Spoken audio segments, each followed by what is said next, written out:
Se há 3 anos a proposta do PCP de renunciação da dívida tivesse sido acolhida, Portugal não tinha chegado ao ponto a que chegou.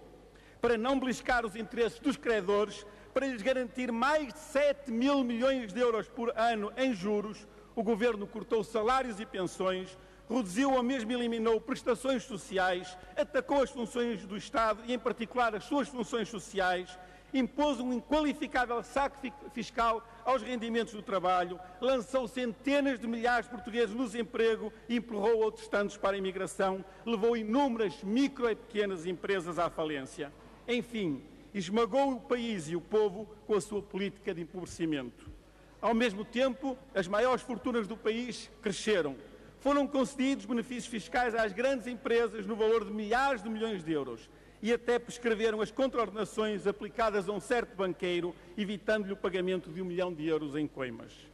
É conhecida a intenção do Governo e dos partidos que o suportam de prolongar a política de empobrecimento para além do fim do programa da Troika, tendo contado nesse desiderato com a preciosa colaboração do PS, que com eles aprovou um conjunto de instrumentos, como o Tratado Orçamental, que visam condicionar e limitar a capacidade dos portugueses a optarem e decidirem sobre o seu futuro coletivo, condenando-os ao retrocesso social e económico. Usando como pretexto a redução da dívida até o patamar imposto pela União Europeia, o horizonte temporal desta política até já foi definido com a prestimosa colaboração do Presidente da República. 2035 é a data que Cavaco Silva e todos os defensores da política de empobrecimento gostariam que os portugueses inscrevessem no seu calendário. Mas a política da Troika, com ou sem a Troika, subordinada ao pagamento de uma dívida impagável, não é uma inevitabilidade. Há uma alternativa, a renegociação da dívida, libertando Portugal das amarras da especulação.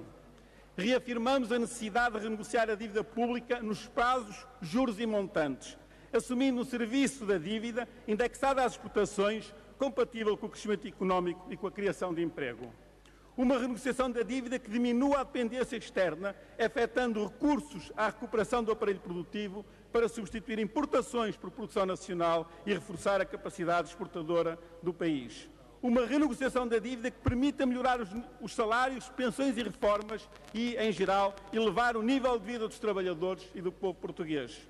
Uma renegociação da dívida determinada pelos interesses nacionais e não pelos interesses dos credores, que, contrariamente ao que aconteceu na Grécia, não traga atrás de si novos sacrifícios para o povo e novas investidas no saco dos recursos nacionais. O caminho da renegociação da dívida, proposto pelo PCP, não está isento de dificuldades e constrangimentos, mas é aquele que melhor defende o interesse nacional, libertando o país e o povo português dos programas de austeridade feitos à medida dos interesses da especulação financeira.